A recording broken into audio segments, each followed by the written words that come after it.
আসসালামু আলাইকুম। আজকে আপনাদের সাথে আলোচনা করতে আসলাম। বর্তমানে যে ব্যাংকিং চলছে, এই ব্যাংকিং ব্যবস্থায় আপনি অবস্থানটা কোথায়, এটা একটু আহ, বলে দেওয়ার জন্য। আপনি অবশ্যই অবগত আছেন, বর্তমানে যে ব্যাংকিং নেটওয়ার্কিং, এটা কিন্তু রিলেশনশিপ ব্যাংকিং চলছে। রিলেশনশিপ অবশ্যই সবাই অবগত আছেন। রিলেশনশিপটা কিভাবে করতে হবে এটা নিয়ে একটু কথা বলতে চাই।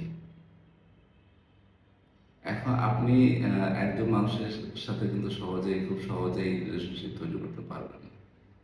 আপনি দুই তিনটা আপনাকে পয়েন্ট আপনাকে বের করে নিতে হবে যে আমি তাকে কিভাবে তার সাথে রিলেশনশিপটা বিল্ড আপ করতে পারি, এবং এই রিলেশনশিপের মাধ্যমে তার সাথে আমার সম্পর্কটা কেমন হওয়া উচিত।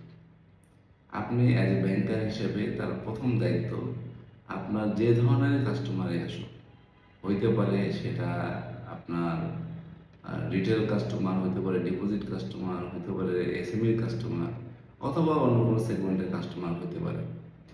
আপনি যে কাজটা করবেন সেটা হচ্ছে কাস্টমার যে সার্ভিসটা দিবেন, আপনি আপনি যে সার্ভিসটা দিবেন, এই সার্ভিসটা শেষ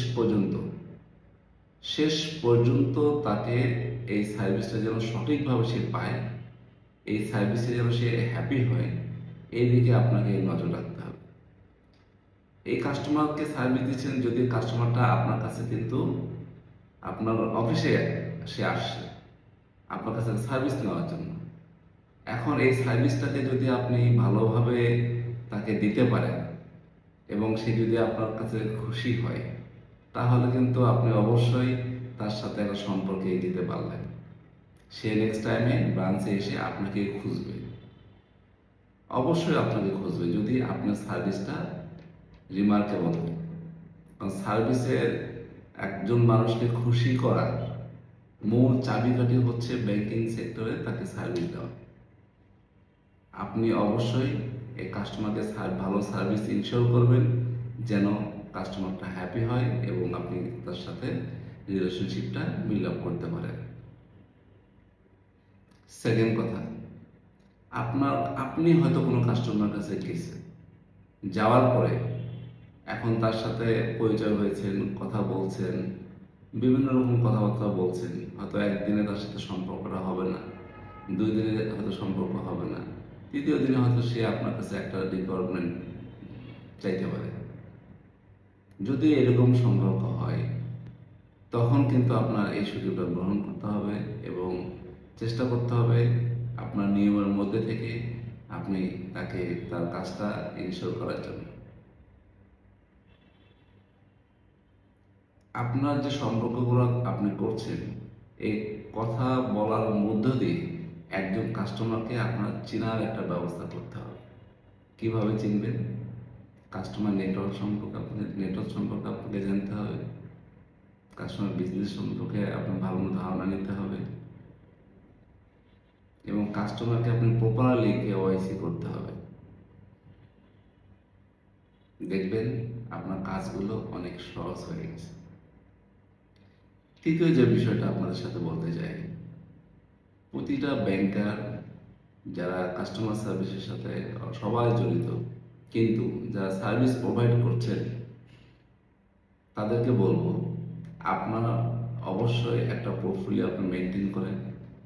আপনার যে পোর্টফোলিওটা আছে, এই পোর্টফোলিওর দিকে আপনি নজর রাখুন।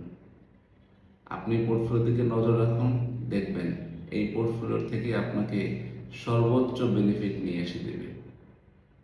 আপনি বিভিন্ন জায়গায় যাওয়া আসা করছেন, যদি এখান থেকে রেজাল্ট না আসে, আপনার যে পোর্টফোলিও আছে প্রায়োরিটি বেসিসে এই পোর্টফোলিওর দিকে আপনি নজর দিবেন। দেখবেন আপনার কাজ খুব ভালোভাবে আপনি করতে পারছেন। কারণ আপনার ঝুড়ির ভিতরে কি আছে, এই ঝুড়ির ভিতরে যে জিনিসটা আছে, এটাকে আপনাকে টপ প্রায়োরিটি দিতে হবে। দেখবেন আপনার কাজটা অনেক সহজ হয়ে যাবে। বর্তমানে রিলেশনশিপ ব্যাংকিং, এটা কিন্তু আগে এরকম করে ছিল না। এটা সময়ের পরিবর্তনের সাথে সাথে কিন্তু এটা দীর্ঘদিন ধরে এটা চলে আসছে। সুতরাং আপনি চেষ্টা করুন আপনি রিলেশনশিপ ব্যাংকিংয়ে এগিয়ে থাকতে। যদি আপনি রিলেশনশিপ ব্যাংকিংয়ে এগিয়ে থাকতে পারেন, অবশ্যই আপনি আপনার কাজটা সঠিকভাবে করতে পারবেন। রিলেশনশিপ ব্যাংকিং মানেই শুধু কাস্টমারকে সার্ভিস দেওয়া না, শুধুই কাস্টমারের সাথে কথাবার্তা বলা না, এবং এর মূল যে বিষয়টা হচ্ছে যে তার সাথে কথা বলার সময় তার প্রপার কেওয়াইসি করা। সুতরাং অ্যাজ এ ব্যাংকার হিসাবে আপনি জানেন কেওয়াইসি করতে গেলে কী কী করতে হয়। তো বিষয়গুলো আমি আজকে আলোচনা করব না। এই রিলেশনশিপ ব্যাংকিংয়ের ভিতরে আপনি এগিয়ে যান, সামনে এগিয়ে যান। আমি আশা করি আপনি আপনার পোর্টফোলিওর দিকে নজর রাখবেন, দেখবেন আপনি অবশ্যই অবশ্যই আপনি ব্যাংকিংয়ের সেক্টরে অনেক ভালো করবেন।